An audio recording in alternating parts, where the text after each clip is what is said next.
Welcome to This Week in Christian History, a podcast from the Center for Christian History at Mississippi College. The Center for Christian History is dedicated to expanding knowledge and understanding of Christian history. Our mission is to provide a scholarly, unbiased look at the events, figures, and movements that have shaped Christianity over the centuries.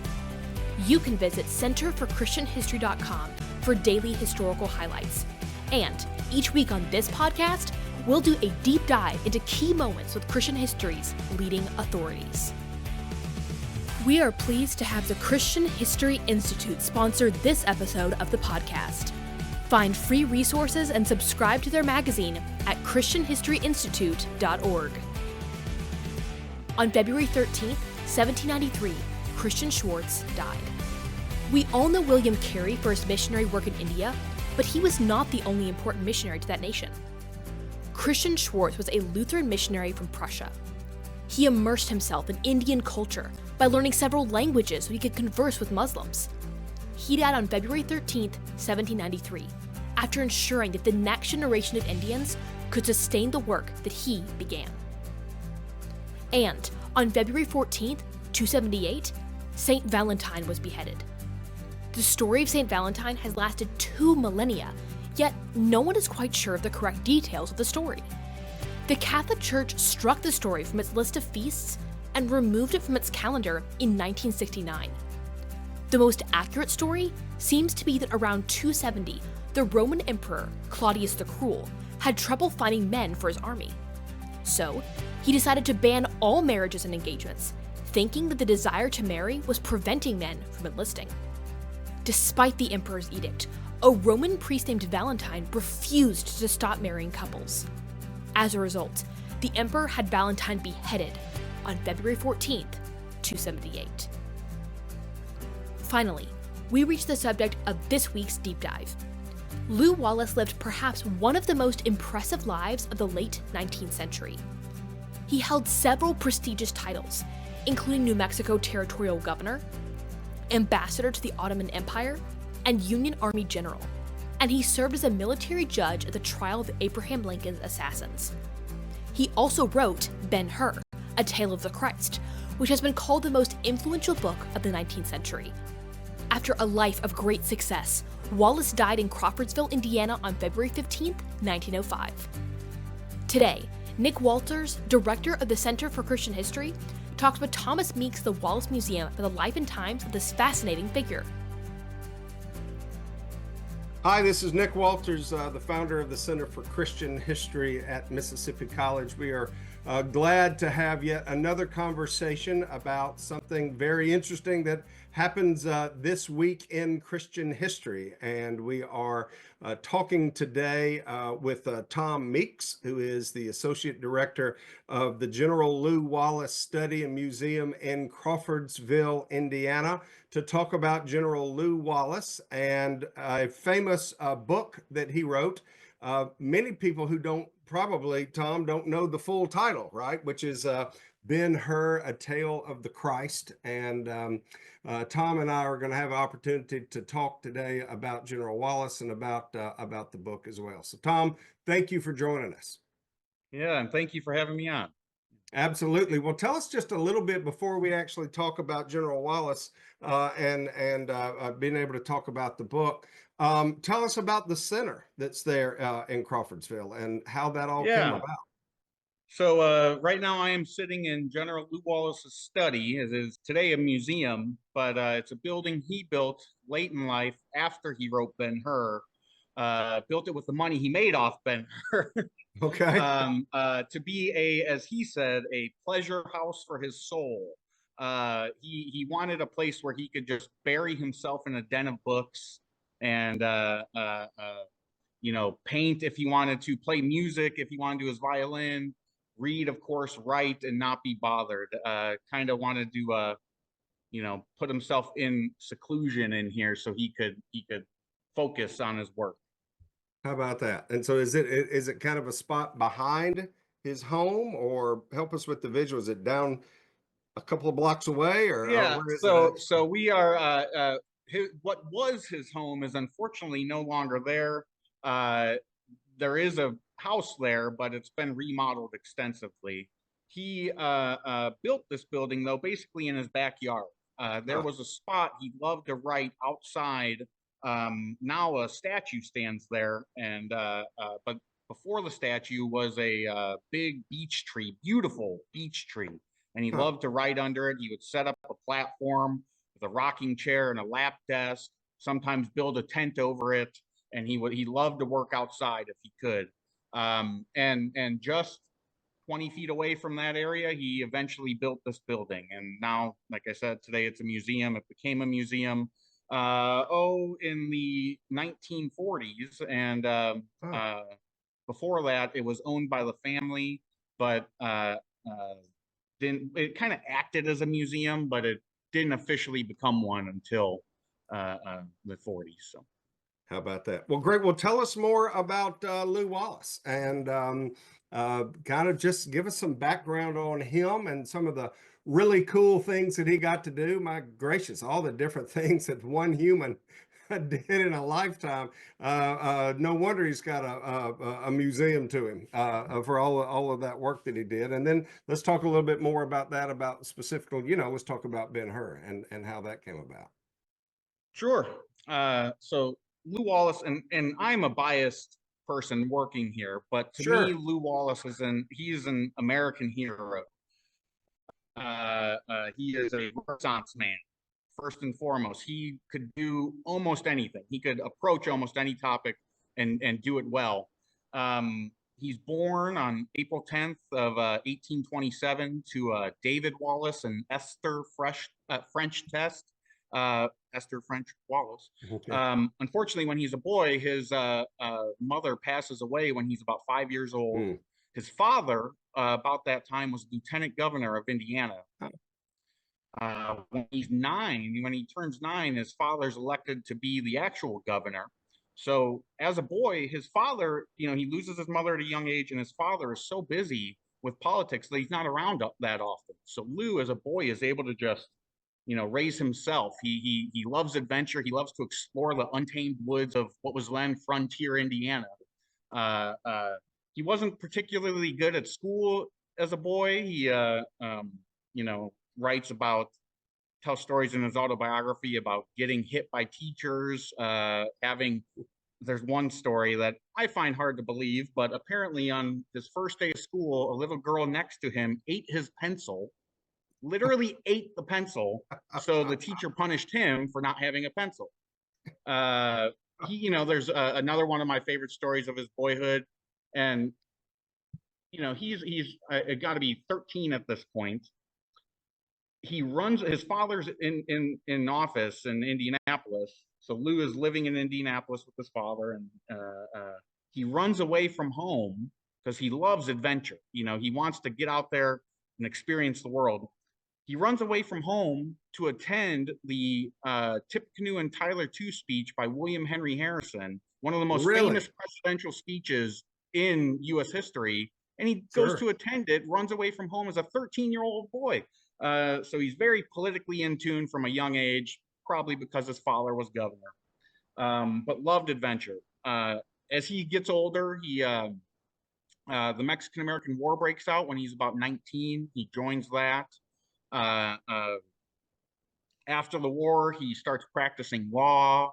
He gets married to Susan, and when we get into Ben-Hur, I can elaborate a little on her, but there is no Lew Wallace without Susan Wallace. She is so important to him. It's, everything he ever did, he attributed to her.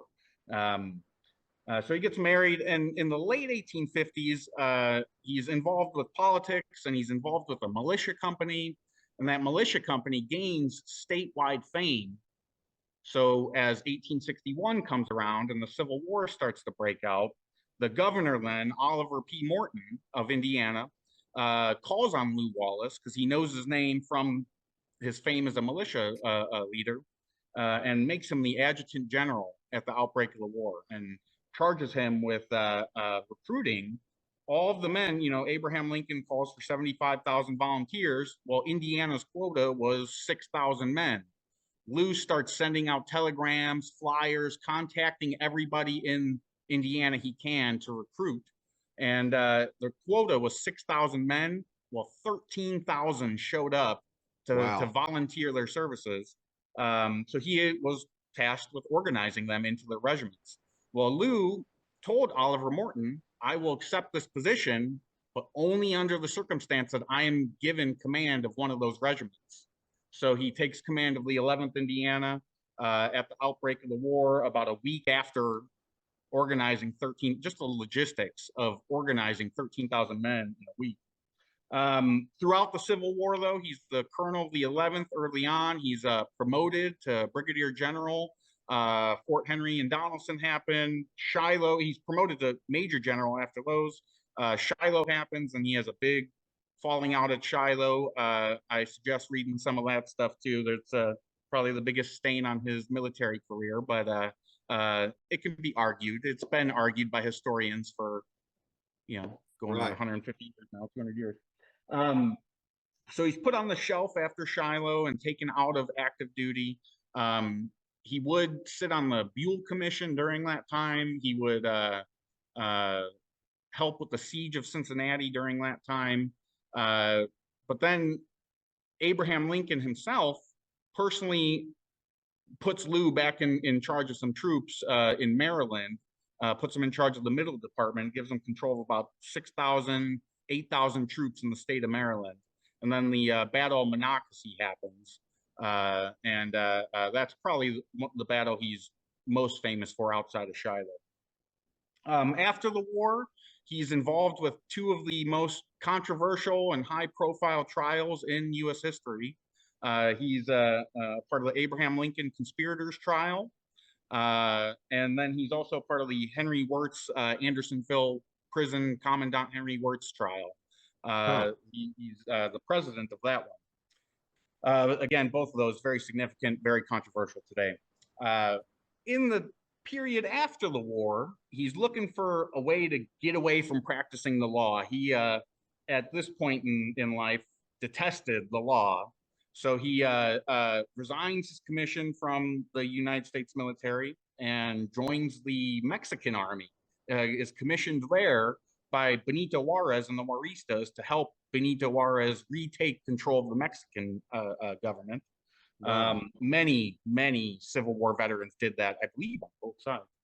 I could be wrong. And then he begins writing. We can get into that here in a little bit, but in 1878, Rutherford B. Hayes, President Rutherford B. Hayes, gives him, makes him the territorial governor of New Mexico. While he's in New Mexico, he deals with Billy the Kid and the Lincoln County range wars there. He deals with some of the land disputes with Victorio and the Apaches. After New Mexico, he's given, he's made the, well, at this time it's called minister, but today we would know it as an ambassador to the Ottoman Empire or Turkey. And while he's in Turkey, he forms a very close relationship with the Sultan. They were true friends with each other. During his time there, he travels to the Holy Land. He travels, all throughout that empire there, and then eventually comes home and builds the study. Not too long after that we were talking about. So, well, that's about what time period is that he's back from the Ottoman Empire? So he comes back 1885. Okay. Yeah. Okay.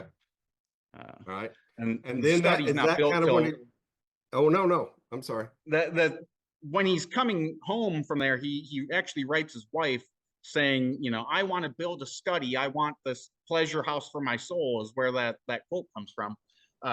And it would take him 10 years, but in 1895, he eventually builds the study with the money he makes off of Ben-Hur. Okay. All right. Well, talk about that for just a minute. I'd love to be able to make sure everybody understands how a guy that's just got this, as you say, a Renaissance man, right? I mean, that's got so many things going on in his head that made him even want to be able to write the book in the first place. I mean, how did that germinate?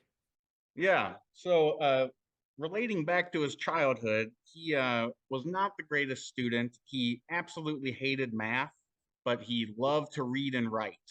He loved to read. I mean, and And as I said earlier, he loved adventure. So he could almost project himself into these faraway worlds through reading, read a novel and project himself into that to kind of satisfy that need for adventure. Mm-hmm. He's again looking for ways to get away from practicing the law.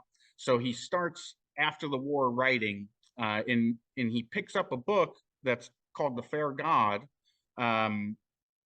He had been writing it for nearly 30 years. Put it down, picked it up, put it down, picked it up, and after the war picks it up and finishes it finally in 1873. And that book, again called The Fair God, is all about the Spanish conquest of the Aztecs.